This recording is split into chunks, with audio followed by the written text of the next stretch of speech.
जानते हो? उस जात को आप समझें। आप जब अपने अमाल की बात करते हैं ना और मरने के बाद के तज़किरे को लेके बात करते हैं, आज तो बड़े जरी हो गए हम लोग, माफ कीजिएगा। एक नारा लग गया है कि मैं तो सीधा जन्नती हूं। अच्छा, बस एक ही नारा, मैं जन्नती हूं। मैं बस एक बात ये जो आ गई है ना, मैं जन्नती हूं, सिर्फ इतना बताइए, जन्नत इतनी सस्ती है कि शराबी भी उतनी करीब है जन्नत के जितना रात दिन की तहज्जुद गुजारो और रोजा रखने वाला। अल्लाह, आप खुद फैसला कीजिएगा। क्या झूठ बोलने वाले और सच बोलने वाले कयामत में एक लाइन में खड़े कर दिए जाएंगे? चोरियां करने वाले और मजदूरी करके हलाल के लुक़्मे खाने वाले एक ही सब में खड़े हो सकते हैं? नहीं ना। कयामत का दिन तो फर्क पैदा करने वाला दिन होगा, जो मुजरिमों को और नेकोकारों को अलग अलग खड़ा करेगा। हम किस जगह पे चल रहे हैं? कौन सी हवा लग गई हमें? कौन सी हवा लग गई हमें? कोई अच्छाई हमारे अंदर नहीं है, लेकिन मैं जन्नती हूं। पूरी जिंदगी जमीन काटता रहा पड़ोसी की, मरते ही बेटा कहता मेरे अब्बा ने बड़ी नेकियां की थी। का क्या हुआ कि जो भी आया फकीर एक मुट्ठी चावल जरूर दी। अगर उसने पड़ोसियों के क्विंटलों बर्बाद करके किसी गरीब को मुट्ठी भर दे भी दिया, तो क्या वो क्विंटलों का बदला बन सकता है मुट्ठी भर दाना? नहीं, क्या बात। हम मरने के बाद ये चाहते हैं कि सारे हमें जन्नती कहें।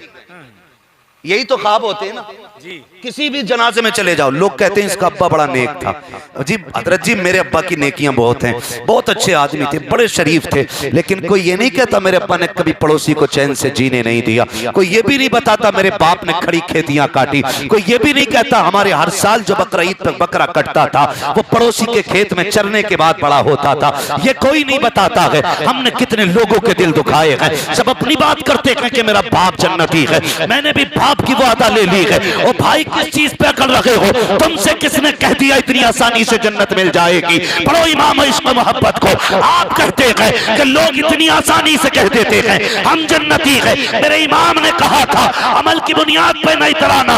हकीकत यह है, आओ मुझे देखो, मेरी एक एक हरकत देखो। कभी मुस्तफा की शरीयत के खिलाफ कदम नहीं है, मुस्तफा के तरीके के खिलाफ गुफ्तगू नहीं है, आका की शरीयत के खिलाफ मैंने कोई काम नहीं किया है। लेकिन फिर भी जब कफन में पहुंचा हूं, मेरे भी दिल की आवाज ये है मुजरिम को न शर्माओ, आप कफन ढक दो, मुंह देख के क्या होगा पर्दे में भलाई। नारे तकबीर, नारे रिसालत, मसलके आला हजरत। क्या बात है हजरत, जिंदाबाद जिंदाबाद। ये इमाम इश्क मोहब्बत का नजरिया है। क्या बात है। वो कह रहे हैं मुजरिम को न शर्माओ, आप कफन ढक दो, मुंह देख के क्या होगा पर्दे में भलाई है। पर्दे में भलाई है। और कोई ये भी नहीं कह सकता वो अकीदे के कच्चे थे। अकीदा इतना पक्का था, कहते हैं एक मैं क्या मेरे इस यहाँ की हकीकत कितनी, मुझसे 100 लाख को काफी है इशारा तेरा।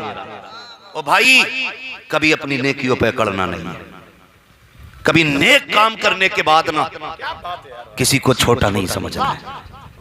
अल्लाह कादिर मुतलक है, वो चाहे तो छोटी सी नेकी के बदले में जन्नत दे दे, और वो अगर नाराज हो जाए तो लाखों बरस की इबादत मुंह पे मार देता है जी, मुंह पे मार देता है इबादत। और कई बार ना एक जुमला बोला जाता, माफ कीजिएगा अगर किसी का दिल टूटे, मैं किसी का दिल दुखाने नहीं आया, बस यूं समझने में आई ना हूं दिखाऊंगा दाग चेहरे के, जिसे खराब लगे सामने से हट जाए। मैं जाती तौर पे किसी को तकलीफ देने नहीं आया, लेकिन ये हमारे मुआशरे की कड़वी बातें।